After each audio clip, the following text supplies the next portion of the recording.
नमस्कार दोस्तों, स्वागत है आपका मेरे चैनल कॉमिक्स लाइफ में। शुरू करते हैं सुरेंद्र मोहन पाठक जी द्वारा लिखा गया विमल सीरीज का एक और मजेदार उपन्यास हजार हाथ। मॉडल टाउन के इलाके में एक सफेद मारुति वैन सड़क से हटकर एक पेड़ के नीचे खड़ी थी। वैन के शीशे काले थे और उस घड़ी चारों बंद थे। उसकी ड्राइविंग सीट पर एक कोई 30 साल का मामूली शक्ल सूरत वाला दुबला पतला लेकिन मजबूत काठी वाला नौजवान मौजूद था, जो कि आंखों पर एक धूप का ऐसा चश्मा लगाए था जो कि चांदनी चौक में पटरी पर 50 रुपए में मिलता था। उसके बाल अभिनेताओं जैसे छब्बेदार थे, जो कि उसने बड़े करीने से संवारे हुए थे, और उसकी कलमें इतनी लंबी थी कि कान की लौ से भी नीचे पहुंची हुई थी। पोशाक के तौर पर वह एक घिसी हुई काली जीन, गोल गले वाली काली स्कीवी और चमड़े की काली जैकेट पहने था। उसने गर्दन घुमाकर वैन में पीछे बैठे व्यक्ति की ओर देखा। पीछे पैसेंजर सीट पर पसरा पड़ा व्यक्ति वैन का पैसेंजर नहीं, बल्कि नौजवान का जोड़ीदार था। वो व्यक्ति उम्र में अभी कुल 47 साल का था, लेकिन देखने में 55 से ऊपर का लगता था। उसके चेहरे पर घनी दाढ़ी मूंछ थी, जिनको संवार कर रखने में खुद उसने या उसके हज्जाम ने काफी मेहनत की मालूम होती थी। उसके बालों की काली रंगत तफ्तीश का मुद्दा था कि वो असली थी या किसी उम्दा डाई का कमाल था। उसके नयन नक्श अच्छे थे, रंग पहाड़ के लोगों जैसा गोरा था, लेकिन चेहरे पर रौनक नहीं थी। सूरत से वो बहुत टूटा और उजड़ा हुआ लगता था, लेकिन उसकी आंखों में सदा मौजूद रहने वाला धूर्तता का भाव साफ जाहिर करता था कि अभी उसने जिंदगी से हार नहीं मानी थी। वो एक सजायाफ्ता मुजरिम था, जो कि 5 बार जेल की सजा काट चुका था। जेल की उन सजाओं ने और उसके 2 साल पहले के आखिरी विफल अभियान ने उसके कसबल काफी हद तक ढीले कर दिए थे, लेकिन वो पैदाइशी चोर था, जो चोरी से जा सकता था, हेरा फेरी से नहीं जा सकता था। मौजूदा हेरा फेरी का माहौल उसके पिछले अभियान के 2 साल बाद बना था, और उसकी निगाह में सेफ गेम था, क्योंकि हालात पूरी तरह से उसके काबू में थे और काबू में रहने वाले थे। वो एक गरम पतलून, 4 खाने की गरम कमीज और ट्वीड का कोट पहने था और गले में मफलर लपेटे था। उसके सामने एक दूसरे पर चढ़ी 2 बैसाखियां पड़ी थी, जिनका कि वो मोहताज था। 2 साल पहले उसकी कई हड्डियां यूं तोड़ी गई थी कि यह गनीमत थी कि वो बैसाखियों के सहारे चल सकता था। वैसे तो अब वो बैसाखियों के बिना भी अपने पैरों पर खड़ा हो सकता था और थोड़ा चल फिर सकता था, लेकिन उसे डॉक्टर की हिदायत थी कि वो ऐसा करने से गुरेज ही रखे। कंपाउंड फ्रैक्चर से उभरी उसकी टांगे अभी भी कमजोर थी, और कोई भी उल्टा सीधा झटका लग जाने से फ्रैक्चर फिर हो सकता था। बैसाखियों का मोहताज होने की वजह से ही वो आगे पैसेंजर सीट पर अपने जोड़ीदार के पहलू में मौजूद होने की जगह वैन की पिछली सीट पर पसरा पड़ा था। सड़क के पार एक मंजिला कोठी थी, जिसका नंबर D9 था, और उस घड़ी वो ही उनकी निगाहों का मरकज थी, उनकी मंजिल थी। अपाहिज ने कोठी की ओर का वैन का शीशा आधा सरकाया, सामने उस इमारत की तरफ देखा जिसमें उस घड़ी निस्तब्धता व्याप्त थी। कोठी की पोर्टिको में DIA 7799 नंबर की एक काली एम्बेसडर खड़ी थी, और बाहर कोठी की दीवार के साथ लगकर एक 86 मॉडल की DID 2448 नंबर की नीली फिएट खड़ी थी। वे दोनों कारें और कोठी कभी शिव नारायण पिपलोनिया नाम के एक रिटायर्ड तनहा प्रोफेसर की होती थी, लेकिन अब वो उस शख्स के प्रियजनों के हवाले थी, जिन्हें कि वो किन्हीं मवालियों के हाथों अपनी मौत से पहले अपना वारिस बनाकर गया था। यही है? नौजवान ने निरर्थक सा प्रश्न किया। हाँ, अपाहिज बोला। अब मैं जाके आता हूँ। अकेले जाओगे उस्ताद जी? और क्या फौज लेकर जाऊंगा? भीतर है कौन? एक औरत जो कभी मेरे हाथों की कठपुतली थी, और उसका 2 महीने का दुधमुहा बच्चा। अब मैं इतना भी मोहताज नहीं कि अपनी ही फाख्ता को फिर अपने हाथों चुग्गा न चुगा सकूं। यानी कि मेरे फिक्र करने की कोई बात नहीं? कोई बात नहीं। फिर भी बरखुरदारी दिखाना चाहते हो तो एक काम करना। क्या? मुझे भीतर बड़ी हद 15 मिनट लगेंगे। उसके बाद भले ही मेरी खैर खबर लेने तुम भी भीतर पहुंच जाना। ठीक है। अपाहिज ने शीशा वापस सरकाया और दरवाजा खोलकर वैन से बाहर कदम रखा। उसने अपनी दोनों बैसाखियां संभाली और उन्हें ठक ठकाता कोठी की ओर बढ़ा। पीछे नौजवान ने हाथ बढ़ाकर वैन का पिछला दरवाजा बंद किया और फिर स्टीयरिंग थपथपाता प्रतीक्षा करने लगा। अपाहिज ने दोपहर बाद की उस घड़ी सुनसान पड़ी सड़क पार की, कोठी का आयरन गेट ठेलकर भीतर कदम रखा और बरामदे में जाकर कॉल बेल बजाई। एकाएक बजी कॉल बेल की प्रतिक्रिया स्वरूप पालने में सोया पड़ा नन्हा सूरज एक बार कुनमुनाया और फिर शांत हो गया। और बेटा, वो अनुरागपूर्ण भाव से पालने में झांकती मन ही मन बोली, मेरा सूरज, सूरज सिंह सोहल, सन ऑफ सरदार सुरेंद्र सिंह सोहल। उसने वॉल क्लॉक पर निगाह डाली। 1:30 बजा था। सुमन के आने का अभी वक्त नहीं हुआ था, लेकिन अक्सर वो वक्त से पहले ड्यूटी खत्म करके भी लौट आती थी। गोल मार्केट में अपनी मां स्वर्णलता वर्मा और छोटी बहन राधा के साथ हुई घातक ट्रेजेडी के बाद से तन्हा हो गई सुमन मॉडल टाउन की उस कोठी में अब नीलम के साथ ही रहती थी। वो महानगर टेलीफोन निगम में ट्रंक ऑपरेटर थी, इसलिए उसकी ड्यूटी की शिफ्ट बदलती रहती थी। कॉल बेल फिर बजी। उसने आगे बढ़कर दरवाजा खोला। उसकी आगंतुक पर निगाह पड़ी तो एकाएक जैसे उसकी धमनियों में खून जम गया। वह मुंह बाए हक्की बक्की आगंतुक की सूरत देखने लगी। नमस्ते। आगंतुक जबरन मुस्कुराता, जबरन अपने स्वर में मिश्री घोलता बोला, तुम? बड़ी कठिनाई से नीलम के मुंह से एक शब्द फूटा, शुक्र है पहचाना तो सही बीबी नीलम ने अपने बिछड़े बलम को। आंखों में काइयां भाव लिए और होठों पर जबरदस्ती की मुस्कुराहट चिपकाए बैसाखियों के सहारे झूलता सा खड़ा वो सृष्टि का आखिरी शख्स था जिसकी की वो उस घड़ी अपने सामने मौजूदगी की कल्पना कर सकती थी। उसे लग रहा था कि कोई मुर्दा कब्र से उठकर खड़ा हो गया था, कोई प्रेत था जो एकाएक वहां प्रकट हुआ था। खड़ी खड़ी मर गई क्या? एकाएक अपाहिज अपने स्वभाव सुलभ कर्कश स्वर में बोला, अब रास्ता तो छोड़। मुकम्मल तौर पर दहशत के हवाले नीलम की मजाल न हुई हुक्म उदूली की। सुमन ने कोठी के सामने ऑटो को रुकवाया, उसके मीटर पर निगाह डाली और फिर भीतर बैठे बैठे ही ऑटो ड्राइवर की तरफ एक 50 का नोट बढ़ाया। ड्राइवर ने भी उचक कर पीछे मीटर को देखा और फिर वापस लौटने के लिए रकम गिनने लगा। सुमन की उचटती सी निगाह सड़क से पार पेड़ के नीचे खड़ी सफेद मारुति वैन पर पड़ी। काले शीशों की वजह से जिसके भीतर बैठा कोई शख्स उसे दिखाई नहीं दे रहा था। ड्राइवर ने उसे बाकी पैसे लौटाए। कंधे पर लटकने वाला अपना बस कंडक्टरों जैसा बैग संभाले वो ऑटो से नीचे उतरी। मशीनी अंदाज से उसने ऑटो वाले को थैंक यू बोला और कोठी के आयरन गेट की ओर बढ़ी। उसी क्षण कोठी का प्रवेश द्वार खुला और भीतर से बैसाखियों के सहारे चलते एक व्यक्ति ने बाहर कदम रखा। फिर चेहरे पर परम संतुष्टि के भाव लिए वो आगे बढ़ा। उसके पीछे उसी चौखट थामे खड़ी बदहवास नीलम दिखाई दी। सुमन ने गेट खोलकर भीतर कदम रखा। तब तक करीब पहुंच चुके अपाहिज ने यूं कृतज्ञ भाव से उसकी तरफ देखा जैसे सुमन ने खास उसके लिए गेट खोला हो। सुमन अपलक उसे देखती रही। बैसाखियां ठकठकाते उस शख्स ने सड़क पार की। वो वैन के करीब पहुंचा तो भीतर से किसी ने वैन का पिछला दरवाजा खोल दिया। तब सुमन को भीतर ड्राइविंग सीट पर बैठे लंबी कलमों वाले शख्स की भी एक झलक मिली। अपाहिज बड़े यत्न से वैन में सवार हुआ। उसने वैन का दरवाजा बंद किया और फिर वैन वहां से रवाना हो गई और कुछ क्षण बाद वो आगे मोड़ काटकर सुमन की दृष्टि से ओझल हो गई। गेट के करीब ठिठकी खड़ी सुमन की तंद्रा टूटी। वो लंबे डग भरती कोठी के खुले प्रवेश द्वार की तरफ बढ़ी जहाँ की चौखट थामे नीलम खड़ी थी। वो करीब पहुंची तो नीलम जबरन बोली, आज जल्दी आ गई? हाँ, सुमन बोली। दाव लग गया।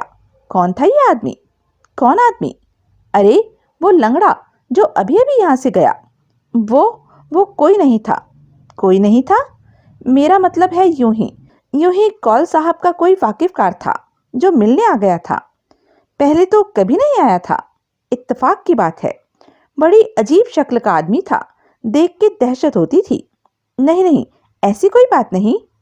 मुझे तो लगता है कि आप भी उसकी दहशत खाई बैठी हैं। अरे नहीं, ऐसी कोई बात नहीं। तो फिर आपके हवास क्यों उड़े हुए हैं? आपकी सूरत से ऐसा क्यों लग रहा है जैसे आपने भूत देख लिया हो? पागल हुई है? ऐसा कहीं होता है?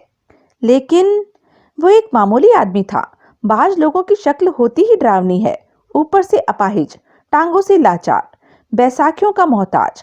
ऐसे लोगों की जाति दुश्वारियों का अक्स हमेशा के लिए उनकी सूरतों पर चिपक के रह जाता है। लेकिन अब छोड़ वो किस्सा, भीतर आ। अनमने भाव से सुमन ने भीतर कदम रखा।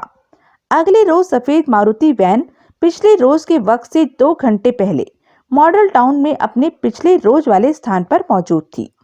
बैसाखिया संभाले अपाहिज वैन से बाहर निकला। उस्ताद जी, संभल के। एकाएक उसका जोड़ीदार चेतावनी भरे स्वर में बोला। धोखा हो सकता है। कैसा धोखा? अपाहिज की भवें उठी। समझो, आखिर उस्ताद हो। कैसा धोखा? भीतर बीबी के साथ तुम्हारे स्वागत के लिए कोई मौजूद हो सकता है। जितने कड़क मवाले की बीवी तुम उसे बताते हो, उस लिहाज से शुक्रिया शुक्रिया कि तूने मुझे कड़क मवाली कहा। मैं आपकी बात नहीं कर रहा था। नहीं कर रहा था तो अब कर ले। उस्ताद जी, बात का मतलब समझो। समझ लिया। तू भी समझ के रख कि तेरे लिए कल वाली हिदायत आज भी लागू है। अगर मैं 15 मिनट में वापस ना लौटूं तो जो जी में आई करना। 15 मिनट में? अपाहिज कुछ क्षण सोचता रहा और फिर बोला, 5 मिनट में। ठीक है। लेकिन अपाहिज 4 मिनट में वापस लौटा। यूं लौटा जैसे कोठी को भीतर से छूने ही गया हो। वापसी में उसकी बाँछें खिली हुई थी। उसकी सूरत पर एकाएक जैसे 1000 वाट का बल्ब चल उठा था। नौजवान देखते ही समझ गया कि लंगड़ा उस्ताद किला फतेह कराया था। 2 लाख रुपया? कितना होता था उसका 1/4 हिस्सा। उस्ताद की तरह ही खुशी से दमकता नौजवान अपने जहन पर 2 लाख के 1/4 के बराबर नोटों का अक्स उतारने लगा। 1 हफ्ते बाद फिर वैसा ही फेरा, लेकिन उस बार रकम 3 लाख, जो कि कामयाबी से वसूल पाई गई। अब अगले हफ्ते 4 लाख। अपाहिज उस्ताद ने बड़े संतुष्टिपूर्ण भाव से मन ही मन सोचा, इसे कहते हैं उंगली पकड़कर पौंचा पकड़ना, या मादरी जुबान में दित्ती धेरी ते मल्ली हवेली। बढ़िया बढ़िया। और 1 हफ्ते बाद नीलम उदास थी, हलकान थी, परेशान थी। रकम की मांग फटे जूते की तरह बढ़ती जा रही थी। ऐसा उसे अंदेशा था, लेकिन वो हफ्तावारी पेश होने लगेगी ये उसने नहीं सोचा था। अगले रोज अपनी बैसाखियां ठकठकाता, अपने लाचार लंगड़ा होने की दुहाई देता, पुराने ताल्लुकात का सदका देता, प्रत्यक्षता माली इमदाद की फरियाद करता, लेकिन असल में रकम की वसूली के लिए धमकाता वो फिर आने वाला था। लेकिन 4 लाख रुपए तो उसके पास नहीं थे। उसने सहज भाव से उस बाबत सुमन से सवाल किया था तो पता चला था कि उसके पास तो बैंक अकाउंट में मुश्किल से 30,000 रुपए थे, जो कि वो तुरंत उसकी नजर करने की तैयार थी। लेकिन 30,000 से क्या बनता था? तो फिर कहां से हासिल करे उस रकम को वो? विमल से? तौबा, हालिया वाकयात की विमल को तो भनक भी नहीं लगने दे सकती थी। खुद वो ही भला क्यों कर उसे सब कुछ कह सुनाती, और सब कुछ सुने बिना वो बात की अहमियत को समझता तो कैसे समझाता? नहीं नहीं, विमल नहीं, विमल हरगिज नहीं। उसे योगेश पांडे का ख्याल आया। योगेश पांडे सीबीआई के एंटी टेररिस्ट स्क्वाड नामक विभाग में उच्च अधिकारी था, और वो शख्स था विमल की गैर हाजिरी में जिसकी उन्हें सरपरस्ती हासिल थी। लेकिन वो शख्स पुलिसिया था। वो असलियत को भांप सकता था, और फिर उसकी सलामती की खातिर, अपनी विमल से दोस्ती की खातिर कोई ऐसा कदम उठा सकता था जो कि नीलम को माफिक नहीं आने वाला था। भौंकते कुत्ते का भौंकना जब तक रोका जा सकता था, तब तक वो उसे रोके रहना चाहती थी। तो फिर कौन? उसे मुबारक अली का ख्याल आया। वो घनी दाढ़ी वाला, सिर से गंजा, फरिश्ता जात मुसलमान, जिसने मुंबई में व्यासशंकर गजरे के चंगुल से विमल को निकलवाने में उसकी मदद की थी, और जो उसके साथ ही वहां से दिल्ली लौटा था। क्या उसकी उसे 4 लाख रुपए देने की औकात हो सकती थी? हो तो सकती थी। आखिर वो विमल का मुंबई का जोड़ीदार था। मुंबई की पुलिस को उसकी तलाश थी, इसलिए दिल्ली में तो वो महज अपनी असलियत छुपाने के लिए बसा हुआ था। टैक्सी ड्राइवर भी वो इसी वजह से था, और इसी वजह से उसने अपनी दाढ़ी बढ़ा ली थी और सिर घुटवा लिया था। विमल से वो कितना मुतासिर था, इसका यही बहुत बड़ा सबूत था कि अपनी गिरफ्तारी की अपनी जान की परवाह किए बिना अली वली नाम के अपने 2 भांजों के साथ और धोबियों की पलटन के साथ विमल की मदद के लिए उसके बिना बुलावे मुंबई पहुंच गया था, जहां कि वो गिरफ्तार हो जाता तो शर्त या उम्र कैद की सजा पाता। आखिर वो मुंबई के पुलिस कमिश्नर की ऐन नाक के नीचे से उसके सामने पुलिस हेडक्वार्टर से फरार हुआ डकैती का अपराधी था। उसके हाथ खून से रंगे थे। कोई खून भी उसके खिलाफ साबित हो जाता तो जरूर फांसी पर चढ़ता। एकाएक फोन की घंटी बजी। उसने आगे बढ़कर फोन उठाया। हेलो, वो माउथ पीस में बोली। मैं बोल रहा हूँ, आवाज आई। मैं कौन? बीबी, एक ही शख्स तो है दिल्ली शहर में जो आजकल तेरी जिंदगी में कोई अहमियत रखता है। क्या चाहते हो? तुझे मालूम है फोन क्यों किया? तुझे याद दिलाने के लिए कि मैं कल आ रहा हूँ। खबरदार, कल ना आना। क्यों भला? अभी मेरे पास रकम का कोई इंतजाम नहीं। क्या बकती है? मेरे पास अभी? ये कोई मानने की बात है? महान सरदार सुरेंद्र सिंह सोहल की रखेल और उसी पैसे का तोड़ा? खबरदार। क्या खबरदार? जो मुझे मुझे रखेल कहा। और क्या है तू? एक खसम के होते दूसरा करेगी तो असल में तो उसकी रखेल ही कहलाएगी। उसकी रखेल और उसके हरामी बच्चे की माँ। कमीने, लगाम दे अपनी गंदी जुबान को। सच कड़वा लगता है ना? बकवास बंद कर। चल, ऐसे ही सही। तू भी क्या याद करेगी? अब बोल, क्या कहती है? मुझे रकम के इंतजाम के लिए वक्त चाहिए। कैसे करेगी इंतजाम? इससे तुम्हें कोई मतलब नहीं होना चाहिए। सोहल को चिट्ठी लिखेगी, फोन करेगी या खुद मुंबई पहुंच जाएगी? बोला ना, इससे तुम्हें कोई मतलब नहीं होना चाहिए। चल, ऐसे ही सही, लेकिन एक बात का ख्याल रखना। किस बात का? गायब हो जाने की कोशिश न करना। मेरा तेरे पर कोई पहरा नहीं है, इसलिए तू चाहे तो गायब हो सकती है, लेकिन मैं तुझे फिर ढूंढ लूंगा। जैसे पहले ढूंढा वैसे फिर ढूंढ लूंगा। पहली बार बहुत टाइम लगा, लेकिन इस बार मैं ये काम जल्दी कर दिखाऊंगा। तेरी उम्मीद से कहीं जल्दी कर दिखाऊंगा। मैं तुझे पाताल में से भी खोज निकालूंगा। समझ गई? धमकी दे रहा है? और क्या लोरी सुना रहा हूँ? सामने तो गिड़गिड़ाता है, लंगड़ा अपाहिज होने की दुहाई देता है, आंखें नम करके पुराने ताल्लुकात की याद दिलाता है। मेरी जान, उसका लहजा बदला। मैं भी क्या करूं? तेरे सामने पढ़ता हूं तो जज्बाती हो जाता हूं। उन रातों को याद करने लगता हूं जो हमने सैकड़ों मर्तबा एक दूसरे के पहलू में गुजारी। ऐसी आखिरी रात को भले ही तूने मुझे धोखा दिया, लेकिन फिर भी आज भी तुझे सामने पाके मैं अपनी सुध बुध भूल जाता हूँ कि मेरी सारी हालिया दुश्वारियों की वजह तू है और सिर्फ तू है। तू कमीना है, ना शुक्रा है। अच्छा, नहीं जानता कि आज तू जिंदा है तो मेरी वजह से। विमल तुझे जान से मार डालना चाहता था। उसने तेरी जान बख्शी की तो मेरी वजह से। तेरा स्यापा करने की जगह उसने तेरी हड्डियां तोड़कर ही सब्र कर लिया तो मेरी वजह से। मुझे नहीं मालूम था। अगर ऐसा है तो मैं तेरा शुक्रगुजार हूँ। आया बड़ा शुक्रगुजार का बच्चा। लेकिन मेरी जान, ये तेरे मेरे पर एहसान क्यों कर हुआ? क्या मतलब? हर हिंदुस्तानी औरत का फर्ज होता है अपने सुहाग की रक्षा करना। और बकवास बंद कर रुडजानिया। हला हला, तो बात ये हो रही थी कि गायब हो जाने की कोशिश न करना। मेरा ऐसा कोई इरादा नहीं। वदिया, अब बोल, रकम का क्या कहती है? इंतजाम में वक्त लगेगा। कितना? ज्यादा नहीं। कितना? 1 हफ्ता। पागल हुई है? उल्लू बनाती है? जो करना है 2-3 दिन में कर ले, वरना। ठीक है, मैं फिर फोन करूंगा। मैं खबर कर दूंगी। अपना नंबर बोलो। मेरे पास फोन नहीं है, इसलिए मैं ही फोन करूंगा। ठीक है, करना। तब तक के लिए नमस्ते। लाइन कट गई। नीलम ने भी धीरे से रिसीवर वापस क्रेडल पर रखा और हाथों में माथा थामे फोन के करीब बैठी रही। हे माता भगवती भवानी, फिर वो कातर भाव से होठों में बुदबुदाई। ये कैसा इम्तिहान है मेरा? हे भवना वाली माता, हे महिषासुर मर्दानी, मुझे भी ऐसी शक्ति दे कि मैं इस महिषासुर की गर्दन काट सकूं। तब उसे उस रिवॉल्वर की याद आई जो तुकाराम की चिट्ठी के जवाब में मुंबई रवाना होने से पहले विमल उसके पास छोड़ गया था।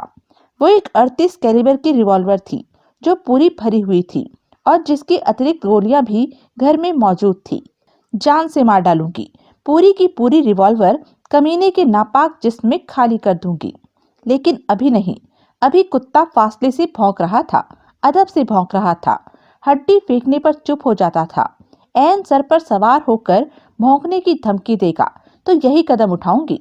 लेकिन अभी नहीं, अभी नहीं। उसे फिर मुबारक अली का ख्याल आया। दिल्ली में उसका घर कहाँ था ये उसे नहीं मालूम था। किसी ने, विमल ने या खुद मुबारक अली ने उसे बताया था तो वो भूल गई थी।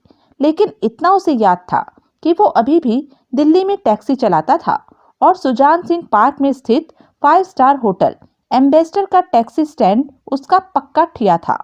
उसने मुबारक अली को तलाश करने का फैसला किया। सहारा एयरलाइंस की मॉर्निंग फ्लाइट से मुबारक अली मुंबई में सहारा एयरपोर्ट पर उतरा। उस घड़ी वो अपनी पसंदीदा पोशाक कत्थई रंग की शेरवानी, काले फूंदने वाली लाल तुर्की टोपी और पेशावरी चप्पल पहने था और बड़ा इज्जतदार और संभ्रांत व्यक्ति लग रहा था। दिल्ली से प्लेन में सवार होने से पहले अपनी दाढ़ी उसने बहुत सलीके से तरशवा ली थी और उसका गंजा सिर तुर्की टोपी के नीचे छुपा हुआ था। प्लेन से उतरे उस मुसाफिर को देखकर कोई नहीं कह सकता था कि वो एक अनपढ़ मवाली था, खूंखार दादा था, एलानिया फरार मुजरिम था। एयरपोर्ट की मॉर्की में पहुंचकर वो एक पब्लिक टेलीफोन में घुस गया, जहां से उसने विमल का मोबाइल नंबर डायल किया, जो कि उसकी पिछली बार की मुंबई से रवानगी के वक्त विमल ने उसे दिया था। जैसा कि अपेक्षित था, तत्काल उत्तर मिला। सलाम वालेकुम बाप, वो धीरे से बोला।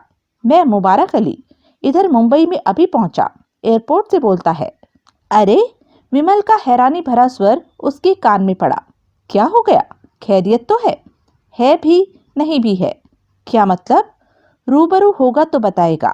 इसी खातिर खड़े पैर मुंबई पहुंचा। किधर है? होटल में। मेरे को फौरन तेरे पास पहुंचना मांगता है। क्या प्रॉब्लम है? होटल पहुंच।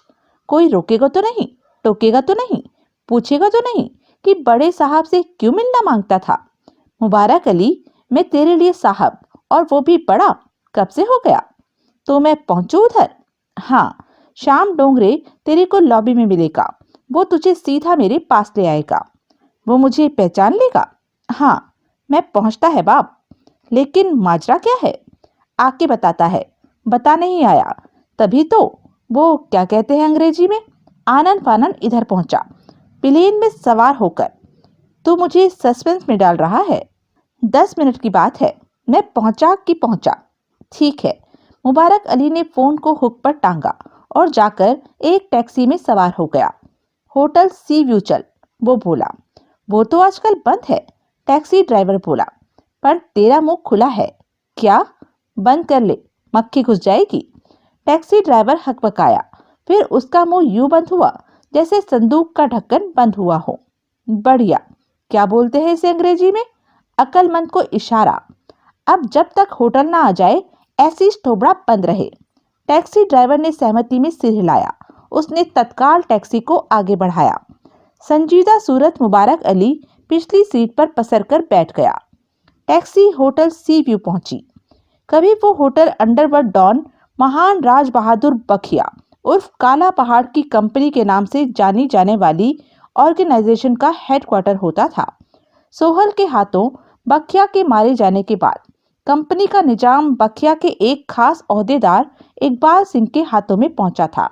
इकबाल सिंह भी सोहल और कंपनी में छिड़ी जंग से मचे भारी खून खराबे के बाद मुल्क से फरार हो गया था और बाद में प्रदेश में कंपनी के ही प्यादों द्वारा मार गिराया गया था। तो कंपनी की गद्दी पर व्यास शंकर गजरे काबिज हो गया था।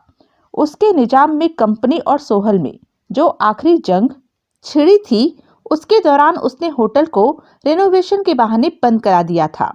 बाद में गजरे समेत कंपनी के तमाम ओहदेदार मारे गए थे। कंपनी का नामो निशान मिट गया था, तो होटल तब भी बंद था। अब फर्क ये था कि उसकी सच में रिनोवेशन हो रही थी और अब वो जब भी दोबारा चालू होता सिर्फ होटल ही होता, ना कि किन्हीं टॉप के मवालियों की जमात का होटल की ओट में चलता ऑर्गेनाइज्ड क्राइम का अड्डा। डोंगरे उसी लॉबी में उसी का इंतजार करता मिला। इकबाल सिंह और गजरे के निजाम में श्याम डोंगरे कंपनी का सिपहसालार था और दुर्दांत हत्यारा था, लेकिन अब वो होटल का सिक्योरिटी चीफ था और अब याद भी नहीं करना चाहता था कि कंपनी के बड़े मेहनतों के लिए मार काट मचाना कभी उसका पेशा हुआ करता था। मुबारक अली ने उसे तत्काल पहचाना। उसका हाथ सलाम की सूरत में उठा तो डोंगरे उससे बगलगीर होकर मिला। फिर वो उसे बगल की लिफ्टों की ओर ले चला। चौथी मंजिल पर विमल उस स्वीट में मौजूद था जो कभी बखिया का, इकबाल सिंह का और फिर आखिर में गजरे का ऑफिस हुआ करता था। विमल ने उठकर मुबारक अली का इस्तकबाल किया, गर्मजोशी से उससे हाथ मिलाया और कुर्सी पेश की। कुछ खाओगे? विमल ने पूछा। नहीं, तत्काल मुबारक अली बोला। प्लेन में वो क्या कहते हैं अंग्रेजी में? ब्रेक। ब्रेक। नाश्ता किया? ब्रेकफास्ट? विमल विनोदपूर्ण स्वर में बोला। वही। कोई चाय कॉफी ठंडा? नहीं मांगता बाप, अभी नहीं मांगता, बाद में बोलेगा। मर्जी तुम्हारी। अब बोलो, क्या माजरा है? मुबारक अली ने एक सरसरी निगाह डोंगरे पर डाली और होठ भींच लिए। विमल को उसे वहां से रुखसत होने को न कहना पड़ा। डोंगरे खुद ही पहले ही तत्काल उसकी निगाह का मकसद समझ गया था। अपने पीछे ऑफिस का दरवाजा बंद करता वो तत्काल वहां से रुखसत हो गया। घरेलू मामला है बाप, मुबारक अली दबे स्वर में बोला। इसीलिए तेरे ही कानों के लिए है। तभी रुक्का लिखने की कोशिश न की, दिल्ली से फोन लगाने की कोशिश न की, अपना कोई जात भाई तेरे पास भेजने की कोशिश न की, खुद ही इधर आया गोली का माफिक। किसका घरेलू मामला है? ये भी कोई पूछने की बात है? यानी कि मेरा? हाँ, क्या किस्सा है? बोलता है, पर पहले कुछ और बोलना मांगता है। क्या? बाप, तेरे मेरे पर बहुत एहसान है। मेरी आज की जो वो क्या कहते हैं अंग्रेजी में औकात है, वो सिर्फ तेरी वजह से है। तेरे कहने पर तुकाराम और वागले ने एन मुंबई में पुलिस कमिश्नर की नाक के नीचे से फरार हो जाने में मेरी मदद न की होती तो मैं आज भी जेल में एड़ियां रगड़ रहा होता। इधर मुंबई में और उधर दिल्ली में रुपए पैसे के मामले में मेरी कोई औकात बनी तो सिर्फ तेरी वजह से बनी।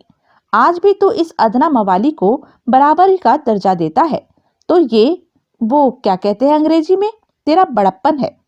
तो जज्बाती हो रहा है ऐसा? हाँ, हकीकत ये है कि मेरा तेरे ऊपर कोई एहसान नहीं है। तो तेरे मेरे ऊपर क्या कम एहसान है? क्या भूल गया कि स्वैन नेक पॉइंट से रात के अंधेरे में भागे बादशाह अब्दुल मजीद दलवई को मैं कभी न पकड़ पाता अगर तू तब मेरा मददगार न होता। मैं दलवई को सीबीआई के एंटी टेररिस्ट स्क्वाड के डिप्टी डायरेक्टर योगेश पांडे के हवाले करने में कामयाब न हुआ होता, जो दलवई की जगह मैं जेल में होता और कब का फांसी चढ़ चुका होता। तेरे उस एक कारनामे की वजह से न सिर्फ मेरी जान बची, मुझे पांडे जैसा यार मिला और चोर सिपाही की यारी की मिसाल बनी। तू न होता तो क्या मैं दिल्ली में गुरबख्श लाल का मुकाबला कर सका होता? नीलम का परदेश में मददगार बन के गजरे के हाथों निश्चित मौत से मुझे किसने बचाया? तूने मुबारक अली, तूने। दिल्ली में नीलम को कंपनी के प्यादों के हाथ पड़ने से किसने बचाया? तूने। मेरा तेरे पर कोई एहसान नहीं मुबारक अली। है भी तो इस बात को यूं समझ कि एक हाथ ही दूसरे हाथ को धोता है। मैंने तेरे लिए कुछ किया है तो तूने मेरे लिए उससे कहीं ज्यादा किया है। बाप, मैं तेरी प्रजा है, तू राजा है। मेरा तो काम ही खिदमत करना है। मैं किधर का राजा हूँ? मैं एक मामूली इंसान हूँ।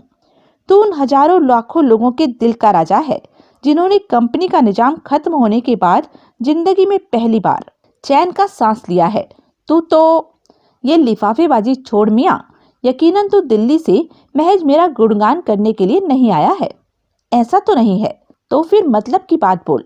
दिल्ली में सब ठीक ठाक है ना? नीलम तो खैरियत से है ना? अभी है। अभी है? यानी कि आगे का कोई अंदेशा है? ऐसी मालूम होता है। मुबारक अली, तू तो मुझे डरा रहा है।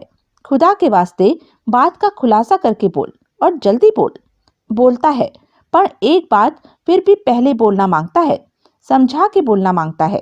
क्या? बाप, तू मेरे लिए खुदा का दर्जा रखता है, वही दर्जा मेरी निगाहों में तेरी बीवी और तेरे नन्हे साहबजादे का भी है। रुपए पैसे की तो बात ही क्या है। तेरी बेगम अगर मुबारक अली की खाल की जूती पहनने की भी फरमाइश करे तो ऐसी होगा। यानी कि कोई रुपए पैसे की बात है। हाँ, नीलम ने मांगे। हाँ, खुदा का वास्ता देकर वादा लेकर मांगे कि तेरी को भनक भी नहीं लगेगी।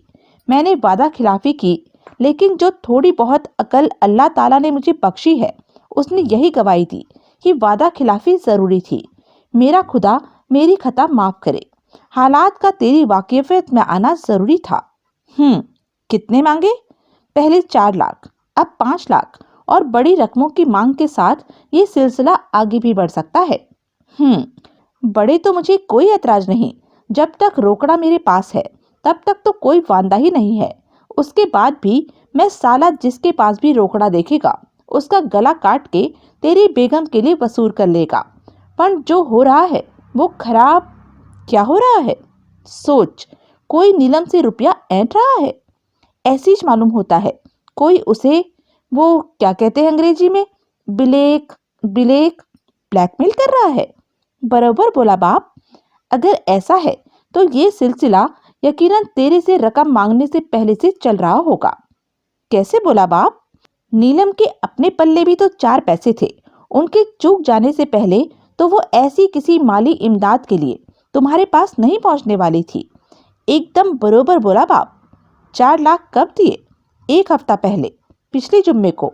और 5 लाख अभी देने हैं। आज फिर जुम्मा है। मैं परसों के लिए बोला, इसलिए नहीं कि मेरे पास रोकड़ा नहीं था, बल्कि इसलिए कि मैं तेरे को हालात की खबर करना मांगता था। 5 लाख कब मांगे? कल रात को। आज सुबह ही मैं इधर पहुंच गया।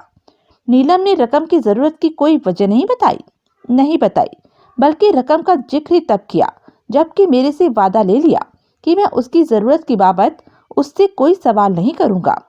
कोई हिंट तक ना दिया। क्या बोला बाप? जरूरत की बाबत कोई इशारा तक नहीं किया? नक्को। लेकिन तेरा ख्याल ये है कि कोई उसे ब्लैकमेल कर रहा है। बरोबर। कुछ पता लगाया होता। बाप, तेरी बेगम के खफा हो जाने का अंदेशा न होता तो बहुत कुछ करता। ओह, पर कुछ तो मैं फिर भी किया। अच्छा, क्या किया? मैं अली वली को मॉडल टाउन में निगरानी पर लगाया। बढ़िया, पर कोई खास नतीजा हाथ न लगा। अच्छा, उधर तो कोई फटका तक नहीं था, सिवाय एक लंगड़े अपाहिज आदमी के, जो कि पिछले शनिवार को दोपहर के करीब अपनी बैसाखियां टेकता वहां आया था। कोई किसी आश्रम वाश्रम के लिए चंदा मांगने के लिए आया होगा, वैन में सवार होकर, जिसे कि एक नौजवान ड्राइवर चला रहा था। कोई बड़ी बात नहीं। आजकल चंदों के दम पर भी कई यतीम खाने बहुत संपन्न हो गए हैं। बाप, चंदा उगाने वालों को घर में कौन घुसाता है? ओह ओह। और फिर ऐसा कब होता है कि कोई सारे इलाके के किसी एक ही घर से चंदा उगाने आए, आजू बाजू झांक कर भी ना देखे? यानी कि उस लंगड़े अपाहिज में कोई भेद है? हो सकता है। मालूम करना था। कैसे करता बाप? मालूम तो कुछ या तेरी बेगम से हो सकता था या उस लंगड़े से। जाकर तेरी बेगम से ऐसा सवाल करने का मैं ख्याल भी नहीं कर सकता था। लंगड़े से सवाल करता, वो जाके तेरी बेगम को खबर कर देता तो तू समझ ही सकता है कि क्या होता। पर उस लंगड़े में कोई पेच है जरूर। शनिवार के बाद से वो फिर नीलम के पास नहीं फटका। नहीं, लेकिन फटकेगा तो सही। कब? आइंदा 2 दिनों में या उसके बाद कभी, जबकि रोकड़ा तेरी बेगम के पास मौजूद होगा। वसूली के लिए फटकेगा, ऐसी ही मालूम पड़ता है। यानी कि वो लंगड़ा ही ब्लैकमेलर है या ब्लैकमेलर का कोई कारिंदा है। लंगड़ा, अपाहिज, बैसाखियों के सहारे चलने वाला। क्या पता ब्लैकमेलर उससे भी गया बीता हो, चारपाई के हवाले हो। मुश्किल है। फिर तो वो ही अल्लाह मारा तेरी बेगम के पीछे पड़ा है। लेकिन वो है कौन? तू सोच। मुझे तो कोई लंगड़ा याद नहीं आ रहा। लंगड़ा वो हाल में हुआ होगा, पहले नहीं होगा लंगड़ा। ये पते की बात कही तूने उसकी सूरत देखी? हाँ, देखी एक बार। अली वली ने उसकी बाबत खबर की तो मैं चुपचाप कश्मीरी गेट के इलाके में उस चौल नुमा इमारत में पहुंचा, जिसके एक, वो क्या कहते हैं अंग्रेजी में, पोर हिस्से में वो रहता था। पोर्शन में? हाँ वही, पोर्शन में। तब देखी मैंने उसकी शक्ल सूरत, चुपचाप। उसका हुलिया आप बयान कर सकते हो? मुबारक अली ने किया और फिर गौर से विमल की सूरत देखी। लगता है, वो बोला, कोई घंटी नहीं बजाई तेरे जहन में उस हुलिये ने? विमल ने इनकार में सिर हिलाया। वो कुछ क्षण सोचता रहा, फिर बोला, उसकी दाढ़ी मूछ वजह हो सकती है। लोग बाग हुलिया छुपाने के लिए दाढ़ी मूछ की ओट का सहारा लेते हैं, जैसे मैंने लिया है। मुबारक अली बोला, जैसे खुद मैंने कई बार लिया है। रूबरू देखी तो शायद पहचान ले, हो सकता है, लेकिन मुझे अपनी गुज़श्ता गुनाह भरी जिंदगी में पैबस्त कोई ऐसा शख्स याद तो नहीं आ रहा जो कि ऐसी हरकत कर सकता हो, जो मेरे पीछे पड़ने की जगह मेरी बीवी के पीछे पड़ा हो। कोई मुर्दा कब्र से उठ के खड़ा हो गया होगा, ऐसा ही कुछ हुआ लगता है। पण बाप, तेरी बेगम की जिंदगी में ऐसा क्या राज हो सकता है? ऐसी क्या, वो क्या कहते हैं अंग्रेजी में, पोल हो सकती है जिसका असर तेरे पर ना हो। मियाँ बीवी में तो सब साझा होता है। वो मेरे पास आने से डरता होगा, औरत जात पर ही जोर चलता होगा उसका। मैं चुटकियों में उसका जोर निकाल सकता है। क्या करेगा? मसल देगा साले को खटमल का माफिक, और फिर पता लगेगा कि वो महज फ्रंट था। क्या था? ओट था, पर्दा था, असल आदमी कोई और ही था।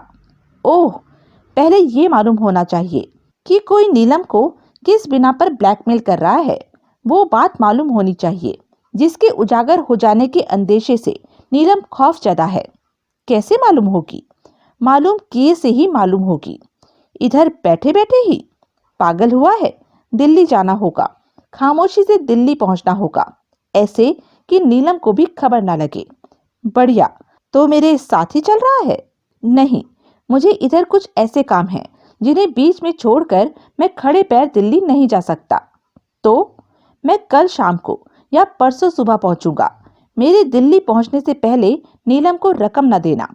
ठीक, मेरे को किधर मिलेगा? तेरे टैक्सी स्टैंड पर। कल शाम और परसों सुबह उधर ही रहना। वहां न मिला तो मैं तेरे घर पहुंच जाऊंगा। घर का पता याद है? हाँ, तिराहा बैरम खान का वो हवेली नुमा मकान ढूंढने में मुझे कोई दिक्कत नहीं होगी। बढ़िया, मेरे लिए क्या हुक्म है? तो उल्टे पांव वापस दिल्ली पहुंच और खामोशी से, एहतियात से उस लंगड़े के बारे में ज्यादा से ज्यादा जानकारी हासिल करने की कोशिश कर। मसलन वो कौन है, कहाँ से आया है, कब से दिल्ली में है, कब से दिल्ली वाले अपने उस ठिये पर है, किन लोगों के साथ उठता बैठता है, जो रकमे नीलम से झटक चुका है उनका क्या करता है। वो कैसे मालूम होगा? होगा, फोकट में हाथ आए माल को, हराम की कमाई को चमकाए बिना कोई नहीं मानता। मैं समझ गया, गोया उसकी अय्याशी पर निगाह रखनी है। बिल्कुल, और रोकड़ा इधर से लेके जा। रोकड़ा? जो नीलम को दिया और अभी आगे देगा। बाप, क्यों दाढ़ी पेशाब से धोइला है? तेरे मेरे रोकड़े में कोई फर्क है? नहीं है, इसीलिए बोला इधर से लेके जा। लेकिन सुना नहीं? ऐसी सही बाप, खफा क्यों होता है? तू बोलता है तो मैं रोकड़ा इधर से लेके जाएगा। इधर से लेके जाने की भी जरूरत नहीं। डोंगरे ऐसा इंतजाम कर देगा कि रोकड़ा तुझे दिल्ली में घर बैठे हासिल हो जाएगा। बाप, मेरे को जानकर खुशी हुआ कि तू इधर कंपनी जैसी ताकत बना रहा है। तो बखिया और गजरे जैसा कड़क? बिल्कुल गलत। रावण मारकर खुद रावण बन बैठने का मेरा इरादा न कभी था, न है और न कभी होगा। कंपनी खत्म हो चुकी है। मैं नहीं चाहता कि मुझे गुंडे बदमाशों की, डकैतों मवालियों की, स्मगलरों बुर्दा फरोशों की कंपनी के नाम से जानी जाने वाली नामुराद ऑर्गेनाइजेशन का कोई नाम भी याद दिलाए। मैं, वो क्या कहते हैं अंग्रेजी में, सॉरी बोलता है बाप। मुझे तेरा सॉरी बोलना कबूल है। फिर तो थैंक यू बोलता है। विमल की हंसी छूट गई। एन अंग्रेज का माफिक, वो बोला। हाँ, मुबारक अली शान से बोला। एन अंग्रेज का माफिक। गुड, तो मैं चलूं? अभी नहीं। मुबारक अली की भवें उठी। तू मेरे साथ लंच करके जाएगा। क्या करके जाऊंगा बाप? लंच। आज तेरा मेरा दिन का खाना एक दस्तरखान पर होगा, उसके बाद जाना। वाह वाह, इससे ज्यादा मेरी इज्जत अफजाई और क्या हो सकती है कि मैं, यानी कि मैं तेरे साथ वो क्या कहते हैं अंग्रेजी में? लंच। लंच करेगा, और वो भी बखिया के हेड के क्वार्टर में? विमल मुस्कुराया। पण बाप, अब क्या है? वो लंगड़ा जो फिलहाल सारे फसाद की जड़ मालूम होता है, अगर मैं उसको थामूं और जबरन उससे कुबुलवाऊं कि उसकी पीठ पीछे कौन है, कोई है भी या नहीं, तो? मुबारक अली खामोश हो गया। उसने देखा विमल पहले ही इनकार में सिर हिलाने लगा था। नहीं, मुबारक अली बोला, नहीं। हर ब्लैकमेलर को यह अंदेशा बराबर होता है कि उस पर उलट के वार हो सकता है, इसलिए हर ब्लैकमेलर अपनी हिफाजत का पुख्ता इंतजाम करके रखता है। हालात को समझे बिना उस लंगड़े पर हाथ डालना नीलम के लिए दुश्वारी का बायस बन सकता है। नीलम का अगर कोई राज है जिसे वो हर हालत में राज रखना चाहती है, तो वो ऐसी किसी गैर जिम्मेदाराना हरकत से फाश हो सकता है। ओह, और फिर नीलम को भी कम न समझ मियां, वो इतनी सीधी नहीं जितनी सूरत से दिखाई देती है। मुझे कई बार उसके कड़क मिजाज का तजुर्बा हो चुका है। क्या भूल गया कि अभी हाल ही में कैसी उसने महालक्ष्मी के यतीम खाने में गजरे को ललकारा था? याद है बाप? वो भोली भाली सी दिखने वाली लड़की बा वक्ते जरूरत चुटकियों में चंडी का रूप धारण कर सकती है। उस लंगड़े को अभी तक उसके कहर का मजा चखने को नहीं मिला, तो इसमें कोई भेद है, कोई खास भेद है जो पहले हमें मालूम होना चाहिए। मैं समझ गया बाप, ऐसी छोका। तो फिर अब ये किस्सा खत्म कर। बरोबर बाप। टेलीफोन की घंटी बजी।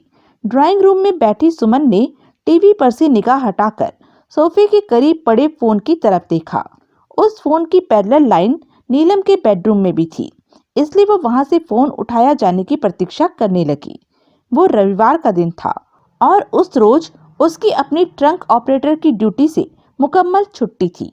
उस घड़ी वो सजी धजी घर से रवानगी के लिए तैयार ड्राइंग रूम में बैठी थी, क्योंकि उसका बॉयफ्रेंड प्रदीप उसे लेने वहां आने वाला था, जिसके साथ कि वो अल्पना पर मैटिनी शो देखने जाने वाली थी। घंटी निरंतर बजती रही। शायद नीलम टॉयलेट में थी, उसने सोचा। शायद टेलीफोन उसके लिए था। शायद प्रदीप लेट हो गया था और अब फोन पर उसे कहना चाहता था कि वो खुद ही अल्पना पहुंच जाए। उसने रिसीवर उठाकर कान से लगाया। हेलो, वो माउथ पीस में बोली। नीलम, दूसरी ओर से कोई बोला। मैं सुमन बोल रही हूँ। आप कौन? मैंने नीलम से बात करनी है। आप कौन? मैं वो शख्स हूँ जिसने नीलम से बात करनी है। आपका नाम? नीलम को मालूम है, लेकिन आप खुद ही चबर चबर करती रहेंगी या नीलम के लिए फोन का पीछा छोड़ेंगी? सुमन ने हड़बड़ाकर रिसीवर को कान से परे किया। ऐसी कर्कश फटकार की अपेक्षा उसे नहीं थी। होल्ड कीजिए, वो दबे स्वर में बोली। फिर वो उठकर नीलम के बेडरूम में गई। नीलम उसे टॉयलेट से निकलती मिली। आपका फोन है दीदी, सुमन बोली। किसका है? नीलम की भवें उठी। पता नहीं, कोई बहुत ही बदरुखा शख्स है, नाम नहीं बताता, पूछने पर नाराज होता है, कड़क कर पड़ता है। मैं देखती हूँ। नीलम पलंग के पहलू में पड़े फोन की तरफ बढ़ी। सहमति में सिर हिलाती सुमन वापस ड्राइंग रूम में लौट आई, जहाँ की वो वहाँ के फोन का रिसीवर उसके पहलू में रखाई थी। रिसीवर को वापस क्रेडल पर रखने के लिए उसने उसे उठाया और फिर वापस क्रेडल पर रखने की जगह झिझकते हुए अपने कान से लगा लिया। हेलो, उसे नीलम की आवाज सुनाई दी। मैं बोल रहा हूँ, लाइन पर मौजूद शख्स अपेक्षाकृत सभ्य स्वर में बोला। क्यों बोल रहे हो? नीलम झुंझलाई। क्यों खामखा फोन करते हो? मैंने जब पहले ही बोल दिया है कि रकम के इंतजाम में टाइम लगेगा, तो क्यों फोन करते हो? जब तक का टाइम दिया है तब तक तो टिक के बैठो। टाइम की मियाद कल शाम को खत्म हो जाएगी, तो कल शाम तक तो पीछा छोड़ो। तू तो खपा हो रही है। कहाँ? मैं तो तुम्हारा फोन सुनकर निहाल हो गई हूँ, उठ के डांस करने लगी हूँ और झूम झूम के गाने लगी हूँ। तुम मजाक कर रही है? मैं एकदम संजीदा हूँ। तू मेरी खुशकी उड़ा रही है? मेरी ऐसी मजाल कहाँ? नहीं हो तो खैरियत है। वो एक क्षण ठिठका और फिर उसने जोड़ा, तेरी। नीलम चुप रही। बहरहाल मैंने फोन किसी और वजह से किया था। और किस वजह से किया था? वही बताने की कोशिश कर रहा हूँ, लेकिन तू कुछ कहने तो दे। तूने तो मुंह खोलते ही मुंह पकड़ लिया मेरा। मैं सुन रही हूँ, जो कि तेरा मेरे पर एहसान है। अब कह भी चुको। नीलम, मुझे लग रहा है कि कोई तेरे घर की निगरानी कर रहा है। क्या? कोई तेरे पर निगाह रखे है? कौन?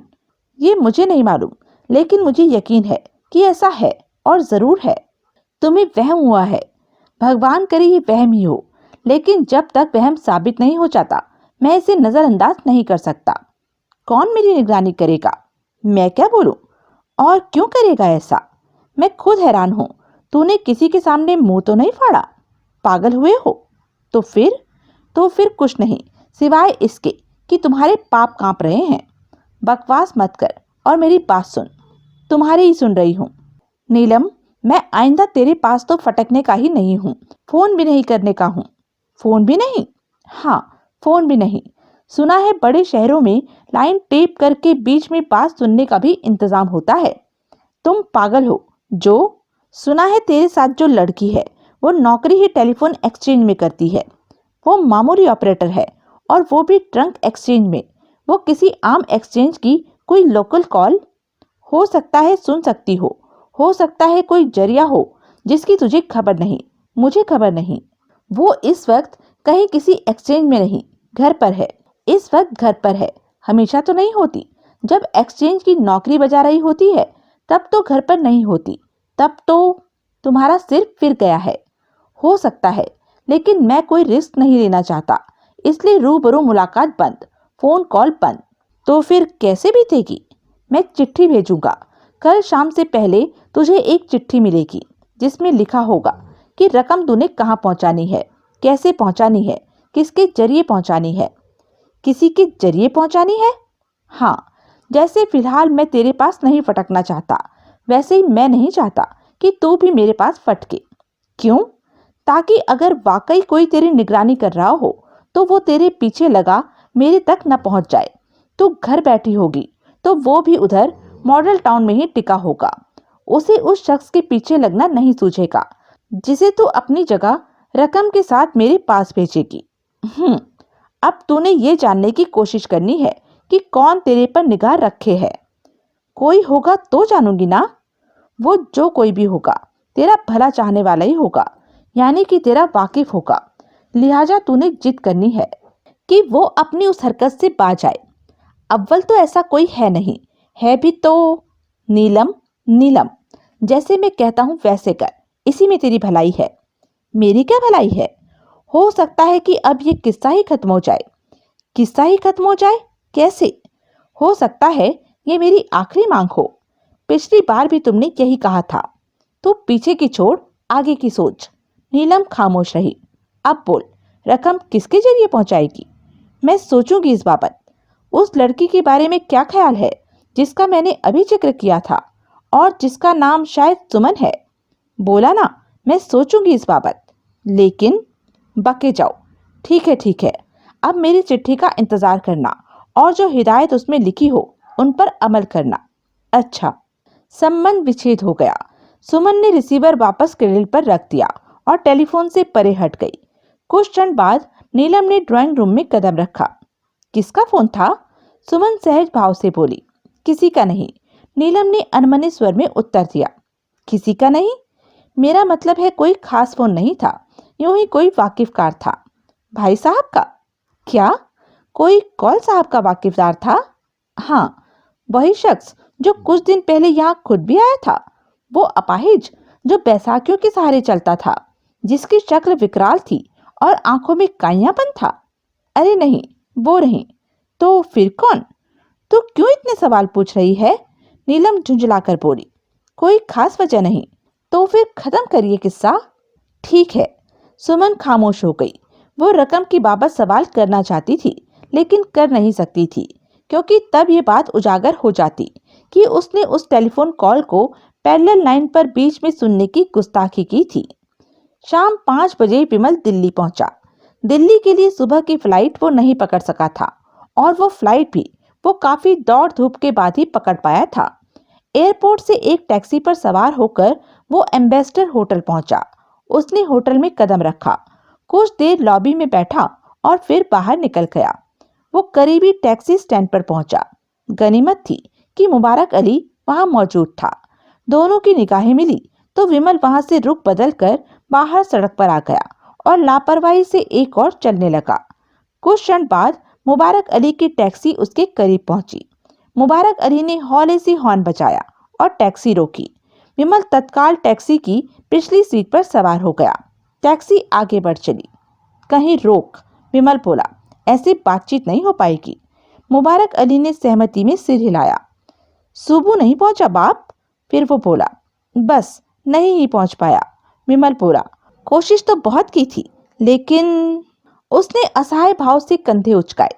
कुछ ज्यादा ही, वो क्या कहते हैं अंग्रेजी में, मसरूफ हो गया है उधर। ऐसा ही है। मुबारक अली ने टैक्सी को लोधी गार्डन के करीब रोका। विमल पीछे से बाहर निकला और आगे उसके पहलू में जा बैठा। उसने खामोशी से अपना पाइप निकालकर सुलगाया और फिर बोला, क्या खबर है? चोखी खबर तो कोई नहीं बाप, मुबारक अली बोला। वैसी छे सब, जैसा मैं मुंबई जाने से पहले इधर छोड़ के गया था। अलबत्ता तेरे हुक्म के मुताबिक उस लंगड़े की और पड़ताल की है मैंने। बढ़िया। क्या जाना? वो अपना नाम काशीनाथ बताता है। कश्मीरी गेट वाली चौल में वो इसी नाम से जाना जाता है। वहां उसका वो जो तू पोर पोर करके बोला, पोर्शन, वही, वो 2 कमरे का पोर्शन है जो उसने माहाना किराए पर हासिल किया है। वो पोर्शन चौल के, वो क्या कहते हैं अंग्रेजी में, ग्राउंड के फ्लोर वाले माले पर है। वैसे 4-3 मालों की है, लेकिन वो लंगड़ा है ना, इस वास्ते उसको ग्राउंड के फ्लोर वाला पोर्शन ही मांगता होगा। ठीक। ग्राउंड के फ्लोर का वैसिच एक पोर्शन हरिदत्त पंत नाम के एक भीड़ू के कब्जे में है, जो कि उसका जोड़ीदार है। जोड़ीदार है? हाँ, उसी ने लंगड़े को वो पोर्शन दिलवाया था और वो ही लंगड़े को एक सफेद रंग की मारुति वैन पर जगह जगह लेके जाता है। मैं मालूम किया है कि ये पंत करके भीड़ू उधर पुराना रहता है, पर लंगड़ा उधर 2 महीने से ही है। कहाँ से आया उधर? मुंबई से। मुंबई से? ऐसी बोलता है, असल में किधर से भी आया हो सकता है। लंगड़ा कैसे हो गया? मालूम नहीं। क्या बैसाखियों का पूरी तरह से मोहताज है? घर से बाहर तो पूरी तरह से मोहताज है। अलबत्ता चाल में कभी एक बैसाखी के सहारे तो कभी बिना बैसाखियों के चलता फिरता देखा गया है। उठता बैठता किन लोगों के साथ है? किसी के साथ नहीं, सिवाय अपने उस जोड़ीदार पंत के। वो क्या भला है? क्या बोला बाप? मेरा मतलब है, ये पंत क्या चीज है, क्या करता है, क्या जरिया है उसका रोजी रोटी का? कोई, वो क्या कहते हैं अंग्रेजी में, स्ट्रेट जरिया तो नहीं है। कोई पक्का काम धंधा तो वो यकीनन नहीं करता। मेरे को तो वो कोई चोर उचक्का ही मालूम पड़ता है। ऐसा? हाँ, दरअसल वो चौल है ही जरायाम पेशा लोगों का अड्डा।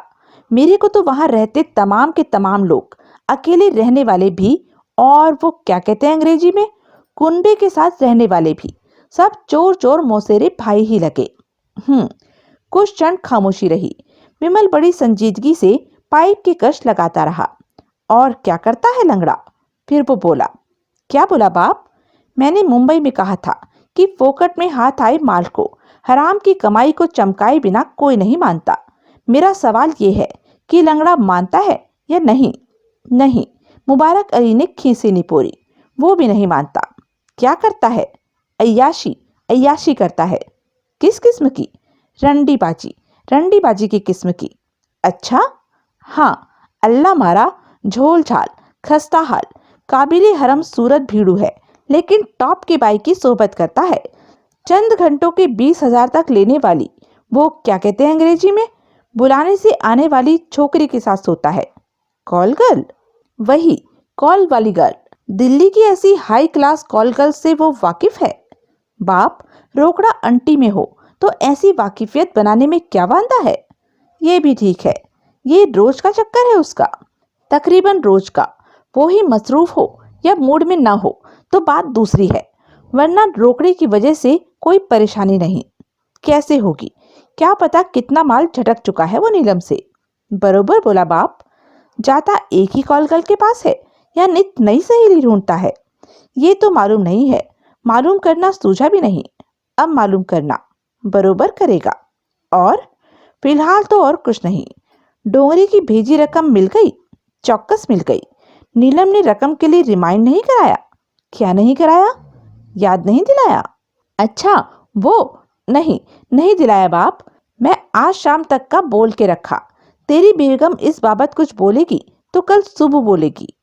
अब मैं आ गया हूँ, तुम रकम आज ही उसे पहुंचा देना। ठीक। और हुक्म बाप। मैं उस लंगड़े की सूरत देखना चाहता हूँ। क्या बांधा है? कश्मीरी गेट चलते हैं। वो निकल नहीं गया होगा अपनी पसंदीदा तफरी पर?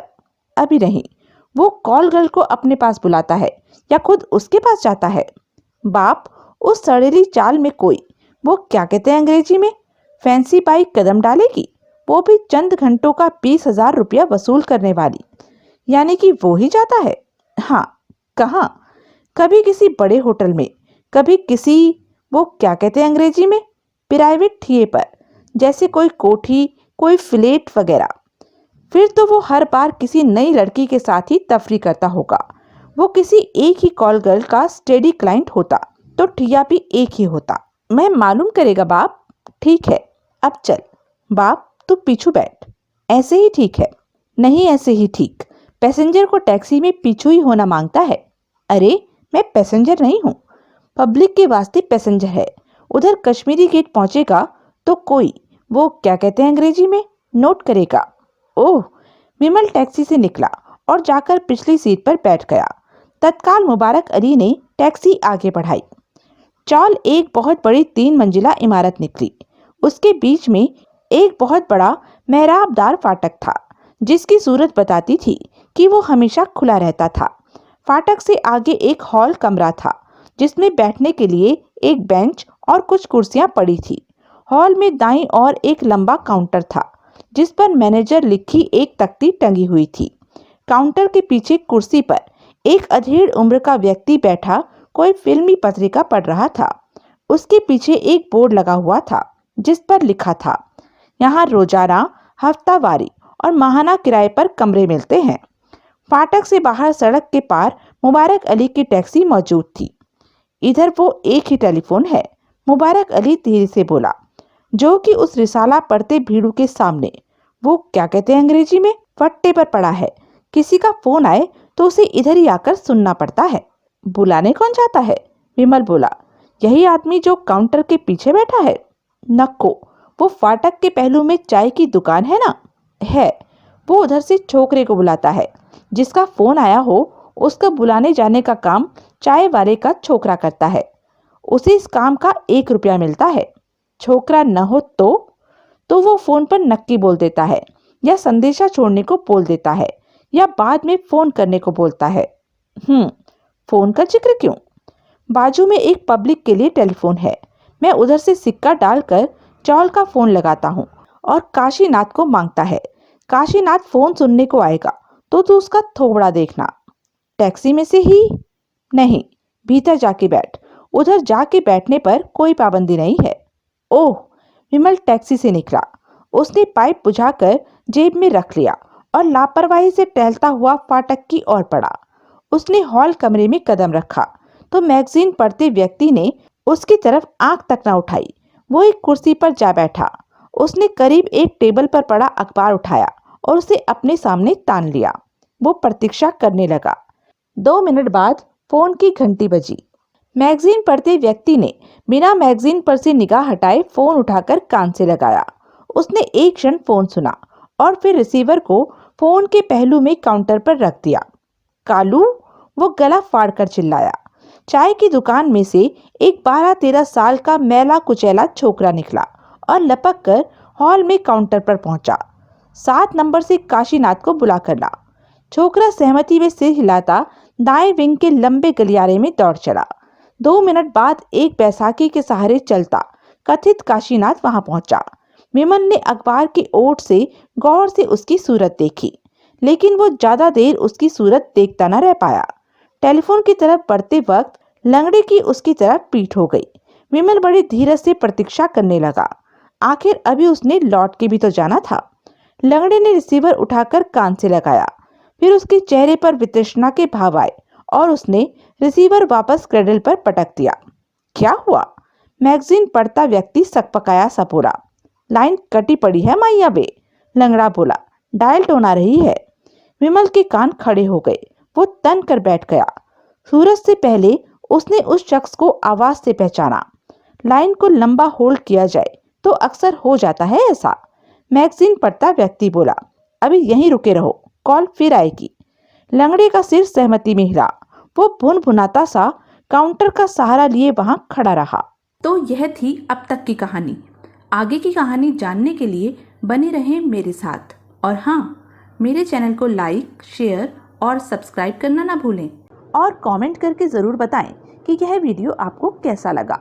धन्यवाद।